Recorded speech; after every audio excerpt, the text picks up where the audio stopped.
Is got wonderful. ఆయన attitude ఆయనదే అండి. అసలు దాంట్లో యాక్టింగ్ ఏమి ఉండదు.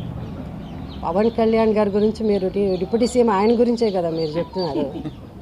ఆయన ఎప్పుడు అప్పుడు ఎలా ఉన్నాడో ఇప్పుడు అలాగే ఉన్నాడు. ఆయనలో మార్పు ఏం లేదు. ఆయన సినిమాలోనూ ఎప్పుడు తల వంచలేదు ఎవరికి. ఇక్కడను అదే జరుగుతుంది.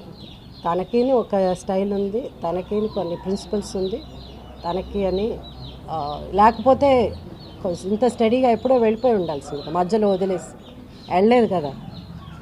సో ఎంతోవరకు ఆ కష్టం, ఆయన పడిన కష్టం, ఆయన ఆ సిన్సియారిటీ ఆయన్ని ఇంతవరకు తీసుకొచ్చింది. సో అందుకు ఆయన్ని మనం అప్రిషియేట్ చేయాలి. మిగతా ఆర్టిస్ట్ మధ్యలో మనకెందుకులే ఈ తలనొప్పి వేళతో ఎక్కడ పడతామని చెప్పి వెళ్ళిపోయి ఉండొచ్చు. ఆయన సినిమాలో యాక్ట్ చేస్తానంటే ఆయనకి ఎంతైనా ఏదైనా ఇవ్వడానికి రెడీగా ఉన్నారు సినిమా ప్రొడ్యూసర్స్. సో అవన్నీ కూడా వదులుకొని ఆయన అంటే నిజంగా అంటే నాకైతే నా ఒపీనియన్, అది పర్సనల్ ఒపీనియన్.